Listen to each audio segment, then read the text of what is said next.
Perkenalkan, namaku Tulus, umur 31 tahun. Kisah yang ingin aku ceritakan di sini mungkin agak privasi, tapi aku merasa bahwa setiap orang punya cerita masing-masing dan punya hak untuk merahasiakan ataupun menceritakan. Dan di sini aku memilih untuk menceritakan. Gak ada niat untuk membuka sebuah aib, namun setidaknya dengan menceritakan di sini aku bisa mengambil sebuah pelajaran. Karena tanpa begini, mungkin sulit bagiku untuk sadar jika apa yang sudah aku lakukan ada sebuah kesalahan. Dan yang paling penting, kalian suka dan terhibur. Syukur-syukur juga bisa mengambil sisi positifnya.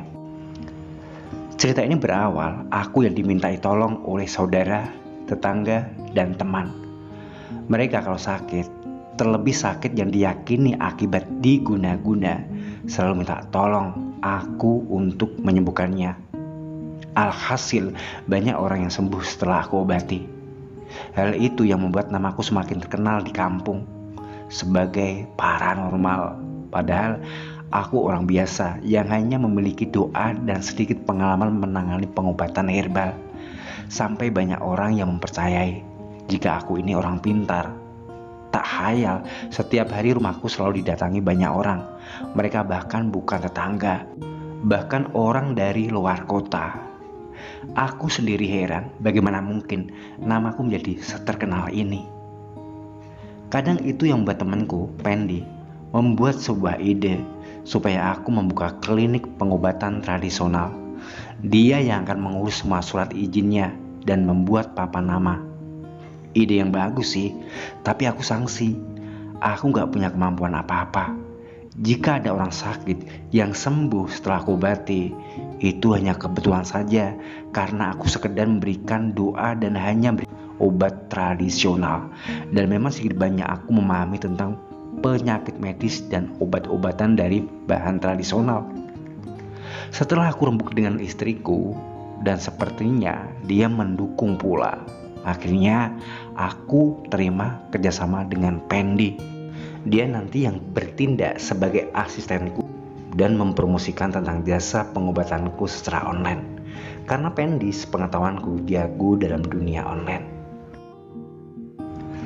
Selanjutnya, kalian akan aku perkenalkan dengan seorang ibu bernama Rina. Usianya kurang lebih 45 tahun.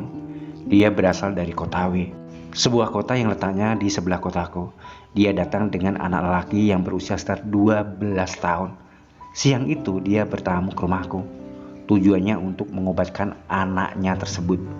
Menurut Bu Rina, anaknya itu nakal sekali. Setiap bermain sama temennya, selalu saja lawan mainnya ada yang cedera. Entah itu dipukul atau didorong hingga jatuh dan lain-lain. Bisa dibilang anaknya itu hiperaktif. Dampaknya Bu Rina itu selalu jadi objek kemarahan orang akibat kenakalan anaknya itu. Lebih buruk lagi, gak sedikit emak-emak di kampungnya suka terang-terangan memarahi anaknya. Sudah barang tentu akan bikin hati Bu Rina sakit. Apa gak sakit jika setiap orang melabeli anaknya sebagai anak yang super nakal? Sebenarnya Bu Rina membawa anaknya ke psikiater karena menurutku sakitnya ada kaitannya dengan mental si anak. Tapi anaknya malah berobat ke tempatku. Ketika aku tanya dari mana tahu alamatku, ternyata namaku sudah tersohor di daerahnya. Aku dikenal sebagai orang yang bisa mengobati segala macam penyakit. Asem. Padahal aku sendiri merasa gak bisa apa-apa. Tapi laki-laki Pendi selalu membujukku untuk menanganinya. Katanya rezeki gak boleh ditolak. Itu yang bikin aku bingung. Kalau aku tangani, takutnya gak sembuh. Padahal Bu Rina sudah jauh-jauh datang ke rumahku. Kasian kan? Pasti aku akan merasa bersalah. Tapi, kukira benar juga apa kata Pendi. Yang penting dicoba dulu dan niatin saja menolong orang sakit. Yang penting gak menjanjikan kesembuhan. Toh seorang dokter pun hanya sekedar berusaha, karena yang beri kesembuhan itu Allah. Akhirnya, dengan keyakinan yang aku buat-buat, aku obati juga anaknya Bu Rina. Setelah aku lakukan ruqyah dan aku kasih resep obat-obatan tradisional, selesai sudah pekerjaanku. Aku gak ada perintah untuk Bu Rina kapan anaknya diajak datang lagi untuk kontrol. Justru wanita itu yang bertanya kapan kontrolnya. Tentu saja aku gak mungkin melarangnya untuk kontrol. Akhirnya, biar terkesan nampak profesional, aku suruh Bu Rina untuk kontrol 2 minggu lagi. Dan wanita itu menyanggupi. Setelahnya, dia baru pulang. Singkat cerita, 2 minggu kemudian, Bu Rina telepon aku.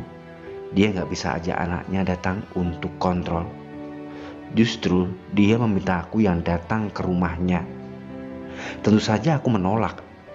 Tapi wanita itu dengan bahasa memohon tetap menyuruhku untuk datang ke rumahnya.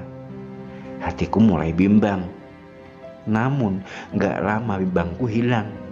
Manakala si Fendi kasih support aku untuk datang ke rumahnya Bu Rina. Katanya kalau Bu Rina berani mengundang ke rumahnya, pasti ongkos jasanya akan ditambah. Akhirnya aku menyanggupi juga. Lagian kalau hari Minggu klinik tutup, jadi aku bisa keluar. Bu Rina gak masalah, yang penting aku datang. Cuma si Fendi yang gak bisa antar. Ini kan gendeng. Alasannya dia sudah terlanjur janji sama anak-anaknya untuk jalan-jalan. Pada akhirnya, dengan setengah mangkel, aku pun ke rumah Bu Rina sendirian. Dengan mengendarai motor, pagi-pagi sekali aku berangkat ke Kotawe. Meski kota kami bersebelahan, tapi rumah Bu Rina ada di ujung selatan kotanya. Jadi hampir memakan waktu 3 jam sendiri. Lumayan jauh. Memang kasihan juga kalau Bu Rina datang lagi ke rumahku. Wanita lagi. Emang suaminya kemana? Ntar juga kalau sudah sampai di rumahnya tahu. Siapa tahu kemarin suaminya sibuk jadi gak bisa antar ke rumahku. Ternyata benar dugaan si Fendi. Bu Rina orang kaya. Rumahnya besar. Nampak paling mewah dari semua rumah tetangganya. Jadi untuk mencari rumah Bu Rina sangat mudah. Rupanya wanita itu punya anak 3. Yang pertama sudah kuliah semester terakhir di luar kota. Anak kedua baru kelas 2 SMA. Dan yang ketiga si Diki yang sakit mentalnya itu. Aku disambut bak tamu agung. Bahkan sudah masak enak khusus untuk aku. Begitu sampai aku langsung diajak ke ruang makan. Kebetulan sekali aku sudah lapar banget. Di jalan tadi sudah diwanti-wanti sama Bu Rina gak boleh jajan karena sudah dimasakin. Dengan sikap agak canggung karena hanya aku dan Bu Rina saja yang ada di ruang makan, aku pun mulai menyantap hidangan opor ayam sama sambal goreng kentang. Tahu saja Bu Rina sama masakan kesukaanku. Sampai sore hari aku belum bisa melakukan pekerjaanku. Si Diki sama kakaknya diajak ke rumah saudaranya yang rumahnya ada di kampung sebelah. Sebenarnya dalam hati aku heran. Sudah tahu aku mau datang untuk mengobati anaknya. Kenapa Bu Rina membolehkan si Diki keluar rumah? Meski sedikit kesel, aku tak bersabar. Lagian Bu Rina ngobrolnya asik. Aku baru tahu kalau suaminya lagi tugas keluar Jawa. Pulangnya sebulan sekali katanya. Di sela-sela obrolan, tiba-tiba Bu Rina meminta aku untuk mendeteksi dirinya. Menurutnya, setiap malam dia merasakan tulang lututnya terasa sakit.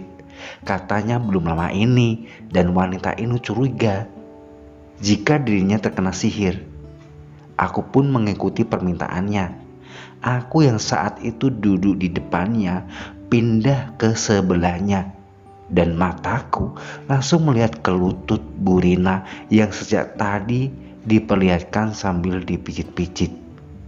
Sumpah, aku merasakan ada sesuatu yang terjadi dalam diriku manakala jemariku menyentuh lututnya. Maklum, aku ini juga laki normal, tapi aku berusaha untuk menekannya dan bersikap biasa. Dan dari sepengetahuanku, sakit di lutut Bu Rina bukan sakit karena santet atau kena sihir. Itu hanya pengapuran saja, efek dari usia yang sudah menuju tua. Cukup mengkonsumsi susu berkalsium, pasti sudah hilang sakitnya. Dari posisi kami yang dekat, bahkan hampir bersentuhan, semakin buat hatiku berdesir gak karuan. Tapi aku tak berusaha bersikap biasa. Dan memang Aku gak mungkin berani melakukan sesuatu pada diri wanita itu kendati ada sesuatu yang aneh dalam diriku dan minta pelampiasan. Otak warasku masih bisa bekerja. Aku di situ adalah tamu dan Bu Rina adalah wanita bersuami. Hingga aku mampu menenangkan hati dan pikiranku untuk tetap tenang dan bersikap sebisa mungkin biasa. Nah, di saat aku mulai mampu mengendalikan perasaanku sendiri, Bu Rina dengan gerakan cepat kilat malah mencium pipiku. Terang saja, aku kaget setengah mati dan menyentuh bekas pipiku. Aku menatap Bu Rina dengan pandangan nanar. Aku gak pernah menyangka jika Bu Rina akan melakukan hal itu. Aku hampir kehilangan nafas. Dari penglihatanku, dia malah senyum-senyum. Sama sekali gak ada rasa rikuh atau merasa bersalah. Sementara aku masih hanyut dalam perasaan kaget bukan kepalang. Setelahnya, dikala aku masih diam terpaku, masih belum percaya dengan apa yang terjadi, Bu Rina meraih tanganku dan mengecup jemariku. Dalam hati, aku ingin menarik tanganku, tapi realitanya aku hanya diam. Dan sebelum wanita itu melanjutkan perbuatannya, saat itu terdengar suara traktor motor dari arah depan. Itu Diki dan kakaknya sudah pulang. Seketika aku menarik nafas lega, merasa diri ini terlepas dari cengkeraman buaya wanita. Aku gak bisa mengelak atau menolak. Malam itu, mau gak mau, aku diminta menginap. Alasan Bu Rina, dia gak mau aku kenapa-kenapa di jalan karena hari sudah malam. Selain itu, dia meminta aku menangani Diki malam hari selepas isya. Akhirnya, aku menyerah dan menyanggupi. Dan kecurigaanku di sore tadi ketika Bu Rina menciumku terbukti sudah. Wanita itu meminta aku untuk menemaninya, bukan sekedar menemani biasa. Dia bilang gak kuat sendiri selama suami gak ada. Hingga kejadian itu pun terjadi dan berkali-kali. Sumpah, ini serasa di mimpi saja, tapi indah untuk dirasa. Dan saat kami sama-sama terlelap, tiba-tiba terdengar suara bel tamu. Mbak Warti, si asisten rumah tangga, buru-buru membukanya. Dan siapakah yang datang? Bukan tamu, melainkan suaminya Bu Rina. Saat itu aku merasa dijebak. Aku heran, bagaimana Bu Rina mengatakan jika suaminya berada di luar Jawa, padahal tidak. Suaminya hanya keluar kota saja. Dan dia gak pernah kasih tahu kalau malam itu akan pulang. Dan Bu Rina sendiri juga gak tahu. Alhasil malam itu juga aku digiring ke kantor polisi. Meski akhirnya di perkara itu diselesaikan secara keluargaan, aku tetap saja menanggung malu. Dan dari peristiwa itu, istriku tahu dan akhirnya aku digugat cerai. Sementara Pak Darso gak menceraikan Bu Rina. Lelaki itu berarti besar mau memaafkan istrinya kendati dia merasa sakit karena miliknya sudah dijamah orang lain, yaitu aku.